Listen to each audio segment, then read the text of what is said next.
Greetings smartwatch fans! Babalikan ulit natin ang Aeon Watch Curve smartwatch at susubukan natin ang push notifications or smart notifications ng wearable nito. Kasama na rin ang Bluetooth call. So kung hindi nyo pa alam, ang wearable na ito ay mayroong Bluetooth phone call support. Meron din itong push notifications or app notifications. Pwede din kayong makareceive ng text messages. Yan yung ating itatry. Titingnan natin kung mag-work ito sa Aeon Watch Curve smartwatch. Isa sa mga pinaka-latest na smartwatch from Aeon.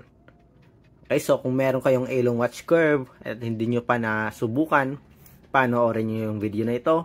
Kung may bala kayong bumili ng Aeon Watch Curve, tingnan nyo kung ano yung feature na smart notifications at Bluetooth phone call para alam nyo kung okay ba sa inyo yung feature na ito sa Aeon Watch Curve. Okay? So yung smartwatch natin, na-pair na natin ito sa kanyang support app. So gumagamit ito ng Dafit application. Okay, papakita ko sa inyo. Ito yon. Yan. So connected na tayo. Yung isi-set na lang natin yung notifications.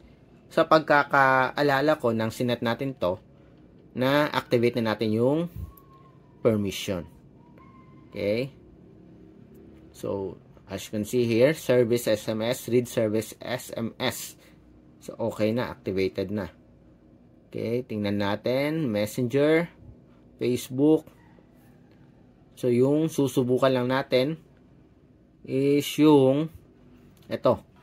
Text messages, Messenger, WhatsApp. Okay? So, pwede na to. And, kung may time tayo, Viber din. Tatry natin. Okay, so, start tayo. Tingnan natin. So, first, tingnan muna natin yung Messenger.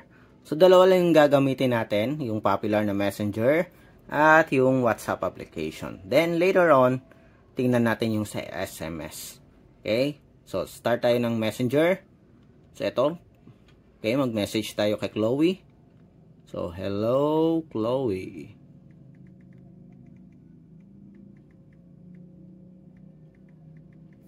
So, tingnan natin. And, ayun. Naka-receive tayo ng message from Chloe. Hello, Chloe. Kung napapansin nyo dito, may caller ID siya or may sender, name ng sender. May logo, so alam nyo kung saan galing o anong app. And yung message. Wala nga lang time. Pero may option ka to delete yung message. Try ulit natin. Hi. So, try natin maglagay ng emoji. Mag-work ba to? Ayun. Kaya lang, walang support sa emoji. Pero nakalagay merong emoji dito. Okay, so far nag-work naman yung sa Messenger. Try nga natin yung miss call. And call. Ayun. Calling from Messenger. You miss a call from Kaloy Sam. Yan. Okay. So, ito yung mga messages natin. Yan. So, may option kayong to delete. Tingnan na. Pwede bang mag-delete isa-isa. Okay. Tap nyo muna. Then delete. Pero kung lahat, pwede nyo itap yung clear all. Okay. So far, nag-work sa Messenger. So, try natin yung sa WhatsApp application. So, chat tayo. Saan ito? Kanino tayo magsasend ng message? Kay Chloe ulit. Okay. Ayan. Send natin, hi. Miss you. Next naman. Okay. Send a message. Tingnan natin. Message sent. Wala tayong na-receive. Ayun. So, Kaloy Sam, hi. Miss you. Love you. Ayan. Okay, so far, working naman yung sa WhatsApp application. Paano yung call? Tingnan natin. Ano yung output? O ano yung results? Okay, and call. Incoming voice call.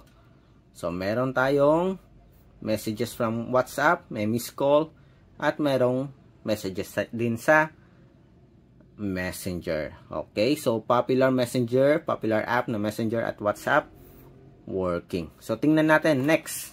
Ito naman, yung text messages. Okay, so mga Pinoy na mahilig mag-text, try natin to. Okay, so tap natin dito.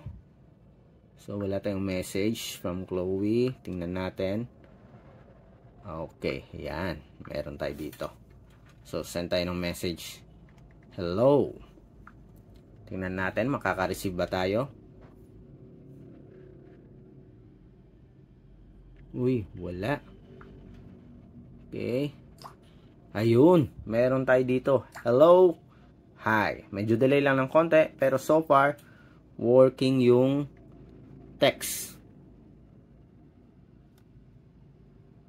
Miss you ulit. Miss you. Love you.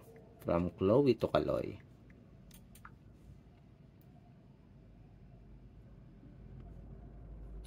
Ayan. So, iba naman yung icon.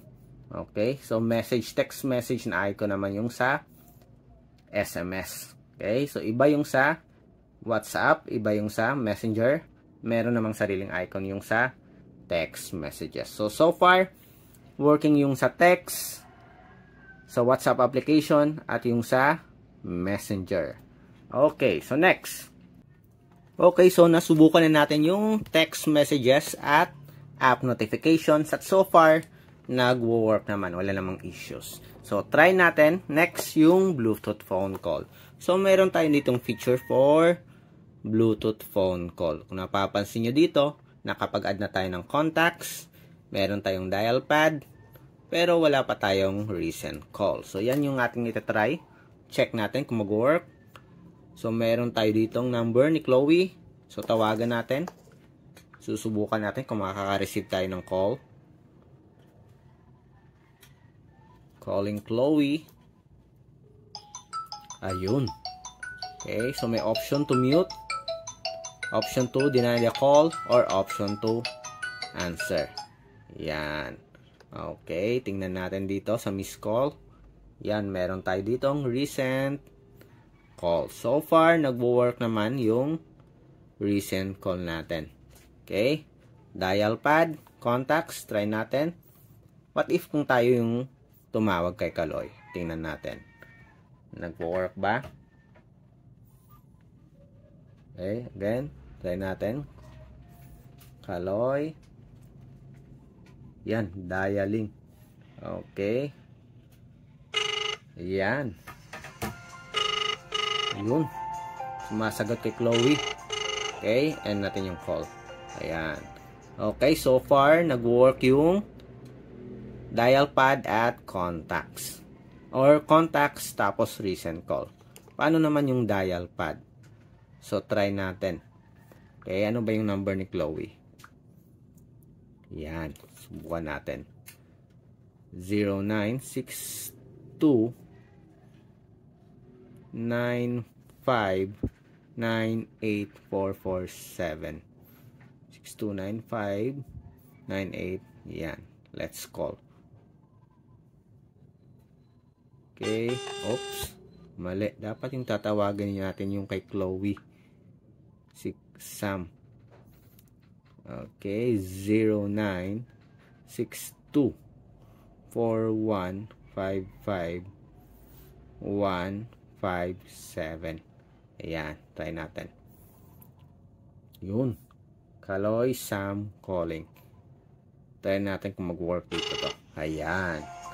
Okay. And call. Okay. Kung napapansin nyo, nag-work yung dial pad natin. Nag-work din yung contacts at recent call. So, isa na lang yung kulang. Try nating sagutin yung call dito. So, tatawagan natin yung number ni Chloe. Then, try nating sagutin yung call sa smartwatch natin. Ayun. So, try natin. Hello. Bluetooth call ito. Musta ka na, Chloe? Love you. Bye. Okay, so far okay naman.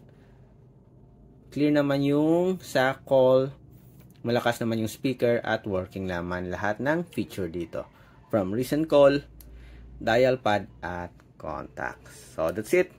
So, sa nag-request ng demo for the Bluetooth call at text messages, kasama na rin yung app notifications. Hopefully, nabigyan namin kayo ng information, natulungan namin kayo sa kung paano nag-work yung Bluetooth call at push notification sa Elon Watch Curve. So, kung hindi pa kayo nakasubscribe, like, share. Kung nagustuhan nyo yung video demo, like, share, at subscribe sa ating nag-iisang YouTube, Smartwatch Pinoy TV. Bye!